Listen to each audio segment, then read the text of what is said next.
Hello, this is Cho of the Shiny Colors Discord, and welcome to another episode of the Shiny Review. Today we'll be talking about the latest limited banner featuring limited P SSR Amana, limited support SSR Tanka, and the event support SSR for Chiyuki. First things first, we have Amana. Amana4 takes off by trying to one-up Chiyuki 3. If Amana3 was the dance flavor of Chiyuki 3, then Amana4 is the visual flavor, but with a small twist to make her potentially stronger in a roundabout way. Amana has the stronger heal of the two cards, resulting in a much higher overflow for memory gauge boosting, allowing you a potential 2 memory appeals by turn 5 or 6 if luck is on your side. If you combine this with potent buffing potential and her innate compensation for visual Alströmeria having less support than dance, she becomes a top tier unit. Her roles are center, buffer, healer, and memory boost. Amana has a lot going on here as you can see, so let's break this down bit by bit. Her initial skill is a visual 0.7 to 3.5 appeal that scales based on how high your mental is. So at 100% mental, you get the 3.5. Otherwise, you get less and less until you're at 1% HP, where you have the 0.7. This also has a 30% heal, and the excess recovery is converted into memory gauge. So if you only have 1% damage, you would gain 29% of your memory gauge, which is very, very useful. The skill then links into a visual 80% buff for 4 turns. At max, the visual appeal becomes a 1.1 to 5.5 scaling appeal, scaling under the same conditions, a 35% heal with the same excess recovery in the memory gauge mechanic, and the same link appeal of visual 80% for 4 turns. Her 1-star passive is a visual 30% buff as well as a damage cut of 20% if your mental is 95% or higher. This has a 20% chance to activate 3 times. At 2 stars, she unlocks a visual 90% up and a damage cut of 40% if your mental is 95% or higher.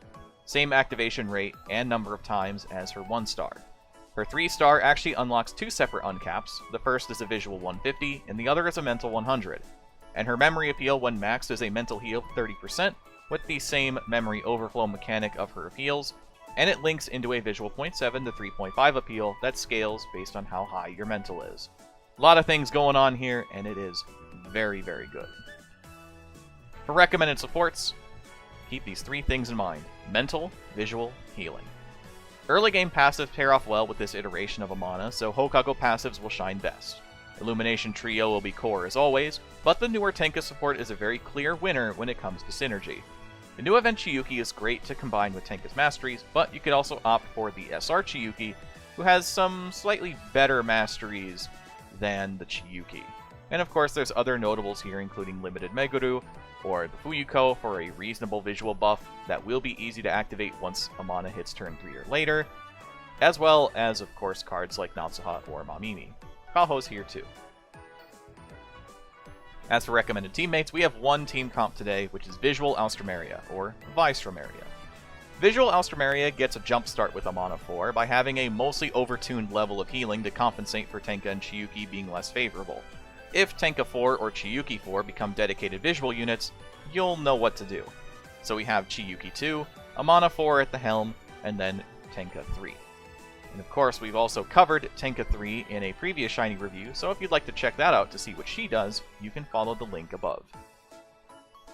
Overall, Amana is graded SS as a center. So while this card doesn't pack the raw damage of Mono 4 or Kaho 4, there is something to be said about getting 30% of your memory gauge back in a best case scenario. Combine this with your 35% heal on the 4-star appeal, and you have a very dangerous recipe. That's why I was saying that in a good case scenario, you could be looking at a memory appeal on turn 3, and then another memory appeal by turn 5 or turn 6, as long as you are hit but can stay consistently healthy. There are very high marks for this card, just for the sake of her being really easy to double tap with the memory appeal. And as a unit, she gets a SS+. This character is extremely mean. She shares some of the highest passive values out of any P SSR, and that's already impressive. But they're all built to make sure you maintain max HP so that you still have chances to activate them. Not to mention that they can be activated 3 separate times each run. Almost no other card can willingly drop 90% or even 120% on you 3 times in one session. She's potentially one of the scariest floating units for visual teams outside of Alströmeria. Next we have Tanka.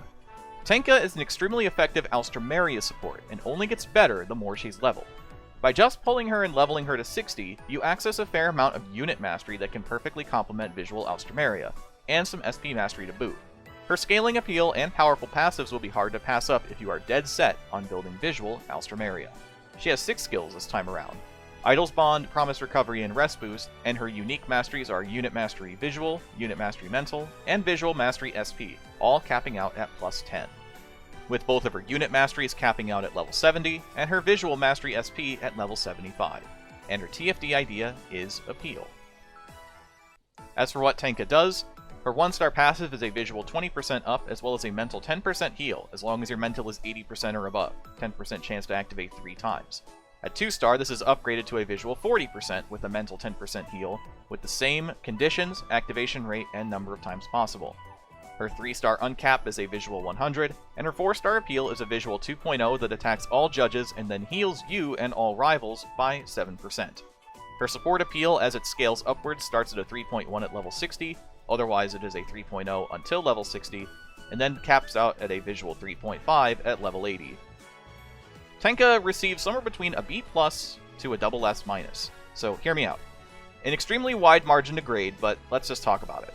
If you opt to run this Tanka on non-Alstroemeria-centric teams, so say you just need a visual unit that you happen to have gotten this Tanka up to reasonable levels and you just want a visual support for your team. The problem is that outside of her SP mastery, she doesn't really offer a whole lot to you. Her appeal does benefit players building for Collabofests, and it can definitely be an annoyance if you choose to run it in the same way that you do Tanka 2, for AoE healing to disrupt players trying to use enmity skills.